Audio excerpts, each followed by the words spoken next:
यार ये कितना अजीब जोक है, मेरा तो पेट ही दुख रहा है। हाँ भला ऐसा भी होता है क्या? अरे क्या हो गया, तुम दोनों बहनें बहुत अपनी पत्ती सी दिखा रही हो। कौन सा जोक है, हमें भी सुनाओ। हाँ हाँ मेगा दी, मुझे भी एक जोक सुनाओ। हाँ हाँ, मैं अभी आपको एक जोक सुनाती हूँ, जब सुनोगे तो आपका भी पेट दर्द होने लगेगा। जोक ये है, पति बोलता है ऑफिस जाने से पहले, जानू मैं ऑफिस के लिए लेट हो रहा हूँ, नाश्ता नहीं करूंगा। तभी पत्नी बोलती है, अजी आज पराठे में मैंने आपके लिए खास वाइन डालकर बनाए हैं, जरा खाकर तो देखिए। ये सुनते ही पति 4 पराठे खा जाता है और डकार मारकर कहता है, डियर मैं 4 पराठे खा गया, लेकिन मुझे अभी तक वाइन का टेस्ट नहीं मिला। ऐसी कौन सी वाइन डाली थी तुमने? तभी पत्नी बोली, अजवाइन। अरे मोरी मैया, पति का पोपट कर दिया। ऐसे ही हमें अपने पतियों के साथ करना चाहिए, क्यों? हाँ, अरे जेठानी जी आप इधर क्या देख रही हो, जल्दी से गेहूं साफ कर लो, उसके बाद आपको हमारे रूम से जाले भी हटाने हैं और मिठाई भी तैयार करनी है। भूल गए, रक्षाबंधन आने में सिर्फ 4 दिन हैं, जल्दी जल्दी काम करिए।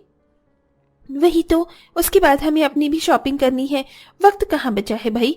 मुझे तो अपने लिए बहुत महंगी साड़ी लेनी है। अरे दीदी लेने की क्या जरूरत है, कल तक भैया हमारे लिए सुहाग की निशानी और साड़ी वगैरह भिजवा देंगे, वही तो पहनते हैं हम हर साल। अरे हाँ, पर हमने राखी भी तो नहीं खरीदी, कल हम चारों राखी लेने चलते हैं। हाँ चलते हैं, मैं तो सोच रही हूँ चांदी की राखी खरीद लेते हैं सुंदर सी। हाँ ठीक है।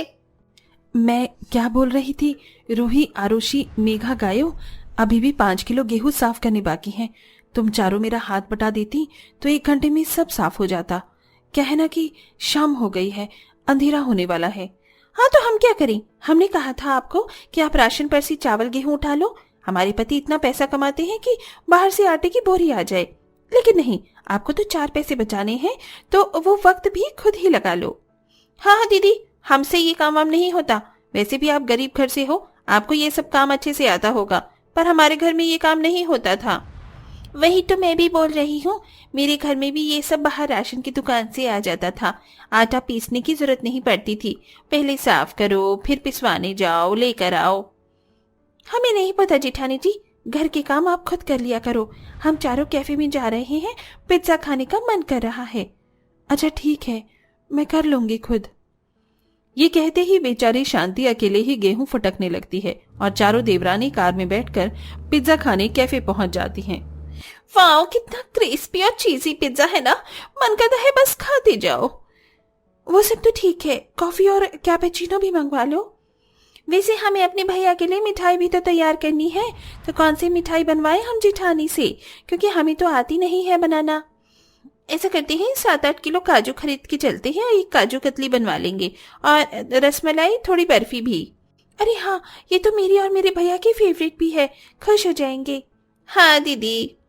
चारों देवरानी पिज्जा वगैरह खाने में बिजी हो जाती हैं। वहीं जेठानी अकेले इतने सारे गेहूं खुद साफ करती है और वो सब करने के बाद घर के जाले हटाने का काम करती है और खाना भी बनाती है। हे भगवान, 2-3 काम करके मैं खुद ही थक गई।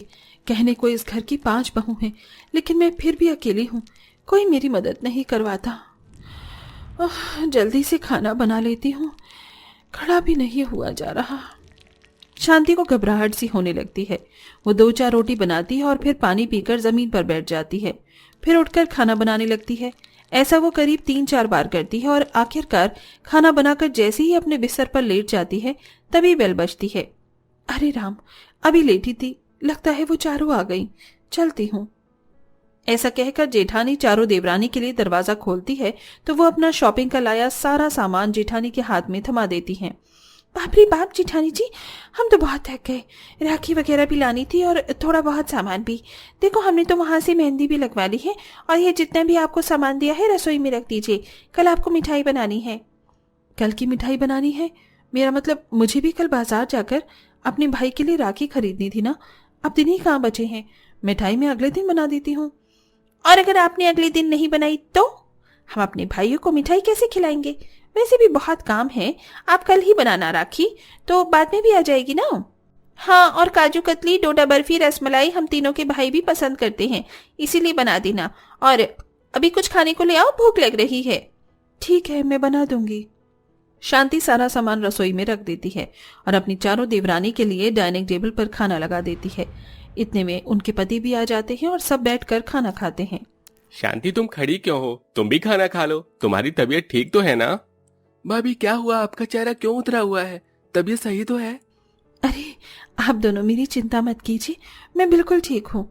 वो थोड़ा बहुत काम करना है ना, कुछ ही दिन में रक्षाबंधन आने वाला है तो सफाई वगैरह की है, इसलिए शक्ल उतरी हुई है। अच्छा रोही, तुमने भाभी की मदद नहीं करवाई? अरे टाइम नहीं मिला। जैसे दीदी घर का काम निपटा रही थी तो हम अपने बाहर के काम निपटाने चले गए थे। शॉपिंग करने गई थी, सामान लाए, मिठाई का और राखी लेकर आए हैं। अच्छा, फिर तो शांति तुम्हें भी ये सब सामान लेना होगा। कब लोगी? आज तो तुम गई नहीं। अजी आप चिंता मत कीजिए, अभी 2-3 दिन में मैं जाकर खरीद लूंगी। ठीक है। ये कहकर ही शांति भी खाना खाने बैठ जाती है और आज सब सोने चले जाते हैं। वो रसोई में बर्तन मांजने लगती है। इस बार भैया की बहुत ज्यादा याद आ रही है। काश मैं भी उनके लिए मिठाई बना पाती, लेकिन इन्होंने मुझे पैसे ही नहीं दिए। जो मेरे पैसे मैंने जोड़ कर रखे थे उनसे 400-500 रुपए में भैया के लिए राखी और तोहफा ले आऊंगी। रसोई का सारा काम खत्म करके शांति सो जाती है। अगले दिन वो मिठाई बनाने में लग जाती है और चारों देवरानियां गप्पे लड़ा रही होती हैं। बहुत रिलैक्स फील हो रहा है ना दीदी, सारा काम खत्म हो गया, घर का भी और बाहर का भी। जिठानी जी सब हैंडल कर लेती है। हाँ ये तो है। अरे दीदी, मिठाई तैयार कर रही हो ना हमारे भैया के लिए? हाँ, तुम लोग चिंता मत करो, मैं सब कर लूंगी। शांति सुबह से शाम तक मिठाई बनाकर तैयार करती है। इतने में उन चारों के भाई उनके लिए सुहाग की निशानी, तोहफा और मेवे वगैरह रक्षाबंधन के तौर पर भिजवा देते हैं। अरे देखो, मेरे भैया ने मेरे लिए कितना अच्छा सामान भिजवाया है और साथ में मेवे भी। हाँ, और हम दोनों के भैया ने इतनी अच्छी साड़ी, मिठाई और मेवे भेजे और मुझे भी यही सब मिला है। हमारे भाई हमसे कितना प्यार करते हैं ना। जिठानी जी, आपके भैया ने कोई सामान नहीं भिजवाया आपके लिए? अरे दीदी, आप भी किसे बोल रही हो? आप तो जानती हो ना जिठानी जी एक गरीब घर से आई है। अब उनके भैया के बस की बात नहीं है ये सब सामान देना। ये सुनते ही शांति रोते हुए अपने कमरे में चली जाती है। हाँ, मेरे भैया गरीब हैं, भले ही उन्होंने मुझे कोई सामान भिजवाया हो या नहीं, लेकिन मुझे उनको राखी बांधने का इंतजार है। बस मेरे किशन भैया यहाँ आ जाए, मेरे लिए वही बहुत है। एक तरफ शांति रो रही थी, दूसरी तरफ उसका किशन भाई रो रहा था। हे भगवान, मैं कैसा भाई हूँ जो रक्षाबंधन के मौके पर अपनी बहन को सुहाग की निशानी, साड़ी और मिठाई नहीं भिजवा सकता। उसकी चारों देवरानियां बहुत अमीर हैं, उनके घर से बहुत अच्छा सामान आया होगा और उनके भाई भी रक्षाबंधन के दिन अच्छी मिठाई लाएंगे। पर इस बार मेरी बहना, मुझे माफ करना, मैं रक्षाबंधन पर तेरे घर नहीं आऊंगा। 2 दिन बाद रक्षाबंधन का दिन आ जाता है। चारों के भाई उनके लिए खास तोहफे, मिठाई लेकर आते हैं।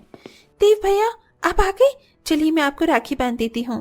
गौतम भैया पहले मैं आपको राखी बांधूंगी, मैं बड़ी हूँ ना। अरे तो मैं छोटी हूँ। गौतम भैया पहले मैं आपकी राखी बांधूंगी, दिस इज नॉट फेयर। ये दोनों हो गई शुरू। शिव भैया, मैं जब तक आपको राखी बांध देती हूँ, पता है खास जिठानी जी ने आपके लिए डोडा बर्फी भी बनाई है। अच्छा, ये तो बहुत अच्छी बात है।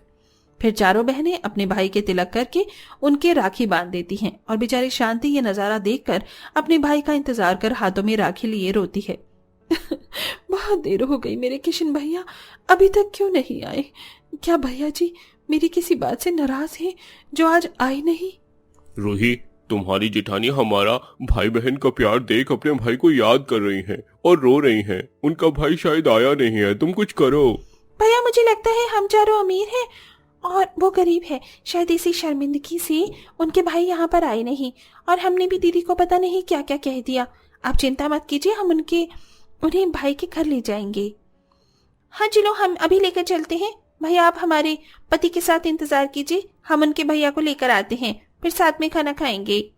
चारों देवरानी और जिठानी के पास पहुंचकर उसकी आंखें बंद कर देती है और कार में बैठाकर उसके भाई के घर ले जाती है। अरे रूही, मेघा, आरुषि, गायू, तुम चारों क्या कर रही हो? कहाँ लेकर जा रही हो मुझे? अभी आपको सब पता चल जाएगा। तभी चारों देवरानी उसके गरीब मायके में ले जाती हैं, जहाँ भाई अपनी बहन को देख खुश हो जाता है और वो आंखों से पट्टी हटा देती है।